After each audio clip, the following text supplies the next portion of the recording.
Morning friends, যোনটো Tezpur university নতুন recruitment আমি পাইছোঁ। চ' আমি আজি এডভাৰটাইজমেণ্টটো ভালকৈ পঢ়ি চাওঁ আহক। চ' এডভাৰটাইজমেণ্টটোত কি দিয়া আছে এইখিনি চব হিন্দী হয়। চ' প্ৰজেক্ট ষ্টাফ, ঠিক আছে, advertisement for project staff recruitment নতুনকৈ ওলাইছে। চ' আমি এডভাৰটাইজমেণ্টটো ভালকৈ চাওঁ আৰু কেনেকৈ এপ্লাই কৰিব লাগে মই এইখিনিও কৈ দিম শেষৰ ফালে। চ' ইয়াৰ পৰা ষ্টাৰ্ট কৰোঁ। Applications are invited for 11 temporary positions, ঠিক আছে, 11টা টেম্পৰৰী পজিশ্যনছ ওলাইছে। ৰিচাৰ্চ এছ'চিয়েট 3টা পজিশ্যন, জুনিয়ৰ ৰিচাৰ্চ ফেল' 6টা, লেব এছিষ্টেণ্ট 2টা for the centre of excellence research project entitle funded by ministry of science and technology, department of science and technology, government of India. Entitle আৰু প্ৰজেক্টটো কোনটো কিহত হ'ব আপোনাৰ climate change impact and adaptation for a climate resilient north east India under the National Mission for Sustaining the Himalayan Ecosystem NMSHE. So under the Principal Investigator Dr. Asalata Devi, Department of Environmental Science, Tezpur University. Appointment of Research Associate, Junior Research Fellow and Lab Assistants will be initially for a period of 1 year. Period of 1 year কাৰণে সিহঁতক দিব, তাৰপিছত সেইটো extend হ'ব পাৰে, ঠিক আছে, which may be extended further upon satisfactory performance of the incumbent and coterminous with the project or until further order, whichever is earlier. Maximum duration is 5 years. So 5 years লৈকে আপোনাৰ এক্সটেণ্ড হ'ব পাৰে। সেইটো প্ৰথমটো 1 year দিব, তাৰপিছত extension হ'ব পাৰে 5 yearsলৈকে। Background of the project: biodiversity of northeast region is under extreme pressure from anthropogenic activities and natural phenomena including climate change and change in land cover and land use. So এইখিনি আপোনাৰ প্ৰজেক্টটোৰ কাৰণে background দিয়া হৈছে, কেনেকৈ অলপ briefly describe কৰি দিয়া হৈছে। চ' আমি পজিশ্যনখিনি চাওঁ কি দিয়া আছে। চ' 3টা পজিশ্যন আছে ৰিচাৰ্চ এছ'চিয়েট, ঠিক আছে। তো কোৱালিফিকেশ্যন কি লাগিব? The applicants should have PhD in Environmental Science, Forestry, Botany or Zoology. So' PhD থাকিব লাগিব, কিহত থাকিব লাগিব? এনভাইৰমেণ্টেল ছায়েন্স হ'ব পাৰে, ফৰেষ্ট্ৰি হ'ব পাৰে, বটানী হ'ব পাৰে, জুলজি হ'ব পাৰে। আৰু ডিজায়াৰেবল এক্সপিৰিয়েঞ্চ থাকিব লাগিব নেকি চাওঁ। Expert in plant taxonomy and biosystematics বা ৱাইল্ড লাইফ কনজাৰ্ভেশ্যন। চ' এইটো এক্সপাৰ্ট হ'ব লাগিব। এক্সপিৰিয়েঞ্চ ইন ফিল্ড ডাটা কালেকশ্যনত এক্সপিৰিয়েঞ্চ হ'ব লাগিব। And survey techniques. So' survey টেকনিকবোৰত ecology and conservation of threatened flora and fauna in Indian Himalayan region. Experience of handling in remote sensing and GIS software. So' ছফ্টৱেৰটো থাকিব লাগিব আপোনালোকৰ expert. Ecological modelling like max ENT model and data analysis and interpretation. So' এইখিনিত আপোনাৰ desirable qualification বা experience লাগিব, ঠিক আছে। চ' ৰিচাৰ্চ এছ'চিয়েট নেক্সট পজিশ্যনটো দিয়া আছে, তাত 2টা পোষ্ট ওলাইছে। Essential qualification: the applicant should have PhD in agriculture বা environmental science with minimum 4 year of experience. So' 4 বছৰ এক্সপিৰিয়েঞ্চ থাকিব লাগিব আৰু PhD হ'ব লাগিব এগ্ৰিকালচাৰ বা এনভাইৰমেণ্টেল ছায়েন্সত। In technique for analysing plant and soil samples for various psychological and physiological and biochemical plant parameters and estimation of greenhouse gases from agro ecosystem. Desirable কিবা থাকিবনে experience? Proficiency in handling field experience with crops, এইখিনি experience expert হ'ব লাগিব। Sample collection, data handling and report writing. Research associate post number 3, ঠিক আছে। The applicant should have PhD in physical, mathematical, environmental science. এই 3টাৰ ভিতৰত কোনোবা এটাত PhD থাকিব লাগিব। ডিজায়াৰেবল এক্সপিৰিয়েঞ্চ কি দিয়া আছে? Experience of handling environmental weather simulation models, a proficiency in Python ছফ্টৱেৰটোত আপোনাৰ প্ৰফিচিয়েঞ্চি লাগিব। And R software programming. So' programming লাগিব ইয়াত। Fellowship ₹47,000 only per month. So' আপোনালোকক কেনেকৈ দিয়া হ'ব? ₹47,000 per month. 8% HR will be admissible as per rules if no accommodation is provided by the institute.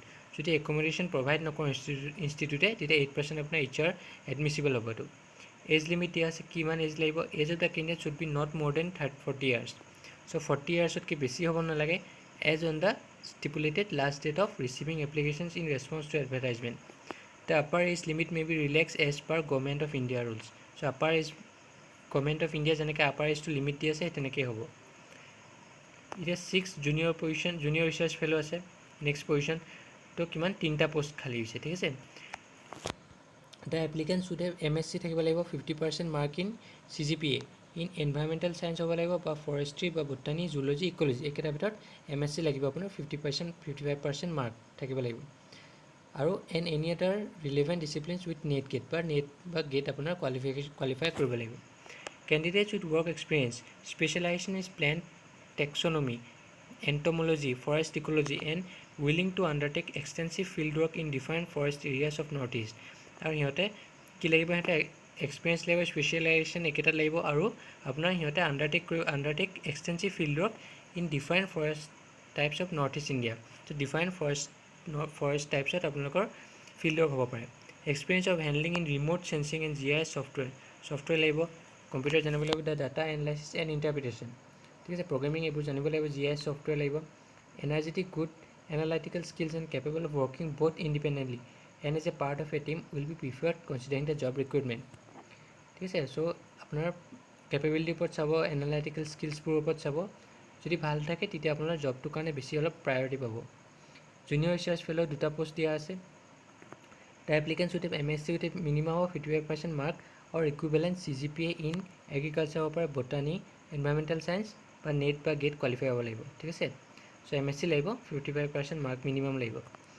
Minimum 2 years of experience in handling experiment with agricultural crops in the field. চ' 2 বছৰ experience লাগিব, কিহত লাগিব, agricultural crops handling কৰোঁতে ফিল্ডত, চ' তাত 2 বছৰ experience লাগিব। Energetic good analytical skills লাগিব, এনাৰ্জেটিক হ'ব লাগিব। Capable of working both independently and as a part of a team will be preferred considering the job requirement, ঠিক আছে। তো জুনিয়ৰ ৰিচাৰ্চ ফেল' এটা পোষ্ট দিয়া আছে।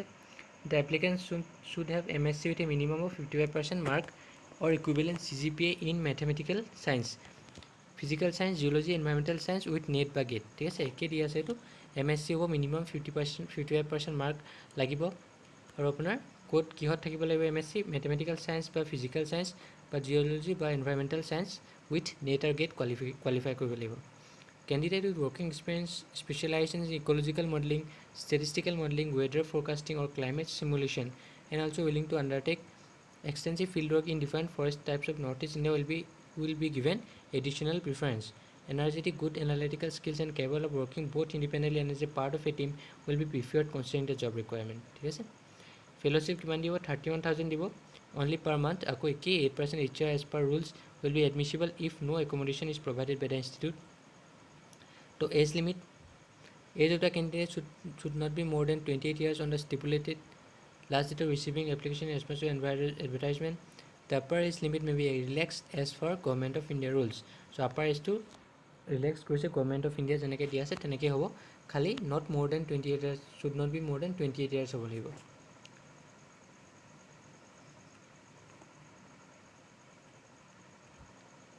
lab assistant position 2, so কি দিয়া আছে, the applicant should have minimum qualification of graduate degree in relevant discipline, so graduate degree লাগিব, আৰু desirable experience কি লাগিব, congenial in laboratory and extensive field survey, laboratory থাকিব লাগিব, field survey, working experience in different forest types of Northeast India, agro ecosystem, specimen collection, storing, processing and preservation of specimens এইবোৰ লাগিব। basic computation skills like MS Office, data compilation, file handling and office management will be given additional preference। so এইখিনি যদি থাকে আপোনালোকৰ তেতিয়া additional preference পাব। so remuneration কিমান দিব, 20,000 rupees as per কি 8% দিব, HR will be admissible যদি accommodation নিদিয়ে। age limit কিমান হ'ব, lab assistant এটা candidate shall not be more than 28 years of age, 28 years হ'ব নালাগে, not more than 28 years, আৰু বাকীখিনি আপাৰ এজটো আপোনাৰ Government of India মতে হ'ব। highly motivated and interested candidates willing to work extensively in field and laboratory may send their application, এটা application কেইখন send কৰিব পাৰে উইথ কাৰিকুলাম ভাইটি, মানে ৰিজিউমি আপোনাৰ বা এইখন চেণ্ড কৰিব লাগিব, and photocopies of all academic testimonials having, photocopy লাগিব, কিহৰ লাগিব, proof of age, qualification, experience if any, copy of publication, যদি আপুনি কিবা পাব্লিছ কৰে তাৰ লাগিব, এট ইমেইল কৰিব এইটো, আৰু CC আপুনি থ'ব, এইটো মেইল ID টোক CC থৈ দিব। Last date of submission of application form along with the required document is last date কিমান দিয়া আছে, 31st July 2020। shortlisted candidate will be called for personal interviewত shortlist কৰা কেণ্ডিডেটবোৰক মাতিব for final selection কাৰণে। mode of personal interview will be intimated to the shortlisted candidate only, আৰু personal interview কাৰ হ'ব, অকল shortlist কৰা কেণ্ডিডেটবোৰকে হ'ব। so কি আপুনি জমা দিব লাগিব, কি চেণ্ড কৰিব লাগিব, all documents should be self attached কৰিব, নিজে attach কৰিব আপুনি, and should arrange in order as given below in a single PDF file। so এই গোটেইখিনি আপুনি এটা PDF ফাইলত আপুনি বনাব লাগিব, গম পাইছেনে, এটা PDF ফাইলত আপুনি মেইল কৰিব লাগিব গোটেইখিনি, কি আছে, কাৰিকুলাম ভাইটি আছে, বাৰ্থ চাৰ্টিফিকেট আছে, মাৰ্কশ্বিট আছে, 10+2 BSc MSc certificate of PhD degree mark certificate and certificate of any other degree and diploma experience certificate no objection certificate if applicable publication যদি আমি আপুনি কিবা পাব্লিছ কৰিছে তো আদাৰ ৰিলেভেণ্ট ইনফৰ্মেশ্যন যদি আৰু কিবা আপুনি পঢ়িছে বা ডিপ্ল'মা লৈছে বা কিবা বেলেগ ইনফৰ্মেশ্যন দিবলৈ বিচাৰিছে চ' এইখিনি দিব পাৰে চ' গোটেইখিনি এখন PDF এটা বনাব লাগিব shortlisted candidate may appear before the interview board along with original and self-attested photocopies of the above mentioned document আৰু shortlist যাৰ হৈছে সিহঁতে ইণ্টাৰভিউলৈ যাব পাৰিব উইথ অৰিজিনেল লৈ যাব লাগিব ইণ্টাৰভিউত যাওঁতে আৰু self attested photocopies of the এভভ mention documents আৰু ইহঁতৰ চেল্ফ এটেষ্টেড ফটোকপিবোৰ লৈ যাব লাগিব joining of the selected candidate will be cancel in case the candidate fails to produce any of the above document if applicable or if any information furnished in the curriculum vitae is found to be wrong or false চাওক যদি আপোনাৰ যিকোনো যি document লাগে সেইবোৰ যদি আপুনি দেখাবলৈ ফেইল কৰে তেতিয়া আপোনাৰ সিলেকশ্যনটো তাতে বন্ধ কৰি দিয়া হ'ব আৰু যদি আপোনাৰ ৰিজিউমি বা কাৰিকুলাম ভাইটিখনত যদি যি লিখা আছে সেইখিনি যদি আপোনাৰ ৰং দেখা পায় সিহঁতে তেতিয়া আপোনাৰ সিলেকশ্যনটো তাতে ৰখাই দিব ঠিক আছে আৰু no TAD will be paid for attending the ইণ্টাৰভিউৰ কাৰণে নো TAD একো নিদিয়ে আপোনাৰ those in employment or doing PhD যদি যোনবিলাকে এমপ্লয়মেণ্ট কৰি আছে আৰু PhD কৰি আছে চ' ইহঁতে নো অবজেকশ্যন চাৰ্টিফিকেট দিব লাগিব ঠিক আছে from the concern employer PhD supervisor ঠিক আছে সিহঁতে নিজৰ ছুপাৰভাইজাৰ বা এমপ্লয়াৰক নো অবজেকশ্যন চাৰ্টিফিকেট এখন জমা দিব লাগিব ফৰ ফাৰ্ডাৰ ডিটেইলছ কণ্টেক্ট চ' এইখিনি কণ্টেক্ট কৰিব দিছে যদি ফাৰ্ডাৰ আপোনাৰ কিবা প্ৰব্লেম পাই আছে চ' এইখন হ'ল আপোনাৰ এডভাৰটাইজমেণ্টটো ঠিক আছে চ' এডভাৰটাইজমেণ্টটো এইটো হ'ব আৰু ইয়াৰ আপোনাৰ এখন ফৰ্ম হ'ব application form for the research position GRF SRF RA lab assistant ঠিক আছে so' name of the applicant ইয়াত লিখিব প্ৰেজেণ্ট পোষ্টেল এড্ৰেছটো লিখিব ইয়াতে আপোনাৰ যি এড্ৰেছটো ঘৰ এড্ৰেছটো লিখিলে হ'ল ফাদাৰ্ছ হাজবেণ্ডছ নেম যদি ফাদাৰ্ছ আছে আপোনাৰ ফাদাৰ্ছ নেম লিখিব হাজবেণ্ডছ নেম যদি আছে হাজবেণ্ড নেম লিখিব মাদাৰ্ছ নেম লিখিব পাৰ্মানেণ্ট ৰেচিডেণ্টেল এড্ৰেছ যদি পাৰ্মানেণ্ট যোনটো হয় সেইটো লিখিব এড্ৰেছটো nearest railway station for undertaking the journey so' nearest railway station কোনটো আছে সেইটো দিব ডেট অফ বাৰ্থ দিব ইয়াতে age in years age on the date of application so' date of এপ্লিকেশ্যনত এজ ইন ইয়াৰ্ছ লিখিব এজটো লিখিব ছেক্স লিখিব মেল ফিমেল ষ্ট্ৰাইক অফ মানে এইটো ৰাইট টিক মাৰ্ক দি দিব যোনটো হয় নেশ্যনেলিটি লিখিব ইণ্ডিয়ান ই belonging to schedule caste schedule tribe OBC state name of the caste tribe যদি আপুনি SC ST তেনেকৈ OBC লৈ হেৰি কৰিছে তেতিয়া আপুনি কাষ্ট ট্ৰাইবটো লিখিব লাগিব ইফ OBC ষ্টেট ক্ৰিমিলিয়াৰ নন ক্ৰিমিলিয়াৰ যদি আপুনি OBC হয় তেতিয়া ক্ৰিমিলিয়াৰ হয় নে নন ক্ৰিমিলিয়াৰ হয় সেইটো লিখিব ইয়াতে টিক মাৰ্ক দিলে হ'ব এই photocopy of the original caste certificate issued by competent authorities may be attach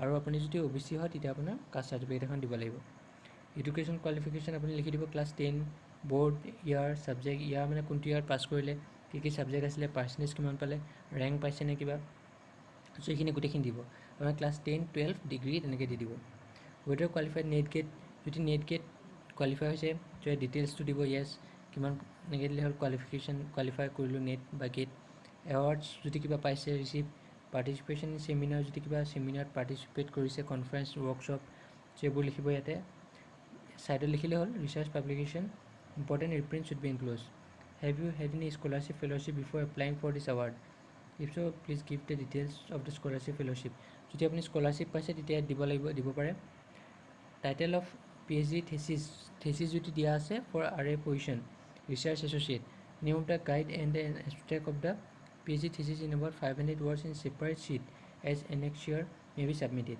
যদি আপুনি থেচিছ দিছে চ' ৰিচাৰ্চ এছ'চিয়েট পজিশ্যনটোৰ কাৰণে তেতিয়া নেম অফ দ্য গাইড লিখি পেলাই আৰু এখন এবষ্ট্ৰেক্ট এখন অকণমান ব্ৰিফলি অকণমান লিখি দিব abstract of PhD thesis in about 500 ৱৰ্ডছৰ ভিতৰত লিখি পেলাই ছেপাৰেট শ্বীট এখনত লিখি পেলাই আপুনি ছাবমিট কৰিব লাগিব এক্সট্ৰা কাৰিকুলাৰ এক্টিভিটিজ কিবা আছে নেকি আপোনাৰ কাৰিকুলাৰ এক্টিভিটিজ প্লেয়িং হবি তেনেকৈ name and address of 3 referees not related to the candidate but is aware of the candidate's work referees not related to the candidate so তিনিটা referees দিব refer কৰিব লাগিব আপুনি যোনটো ৰিলেটেড টু দ্য কেণ্ডিডেট হয় কিন্তু সিহঁতৰ but is aware of the candidate's work so' candidate's ৱৰ্কৰ লগত সিহঁতে এৱেৰ আছে মানে সিহঁতে গম পাইছে কি কৰি আছে ত' তিনিটা তেনেকৈ আপুনি ৰিফাৰ কৰিব লাগিব তিনিটামান নাম নেম আৰু এড্ৰেছ চ' ডেট প্লেচ দিব ইয়াতে ছিগনেচাৰ মাৰিব বাকী এইখিনিতো অফিচ ইউজ চ' এইখিনি ঠিক আছে চ' লাষ্ট ডেট আছে 31/7 চ' তাৰ আগতে আপোনালোকে ফৰ্ম ফিল আপ কৰিব যদি কিবা প্ৰব্লেম হয় মোক কমেণ্ট ছেকশ্যনত লিখি দিব কোনটোত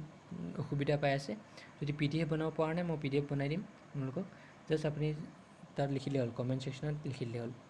ঠিক আছে, চ' আজি ইয়াতে এৰিছোঁ। চ' নেক্সট আৰু যদি কিবা আপডেট আহে মই আপোনালোকক আপডেট দি দিম ধুনীয়াকৈ তেনেকৈ।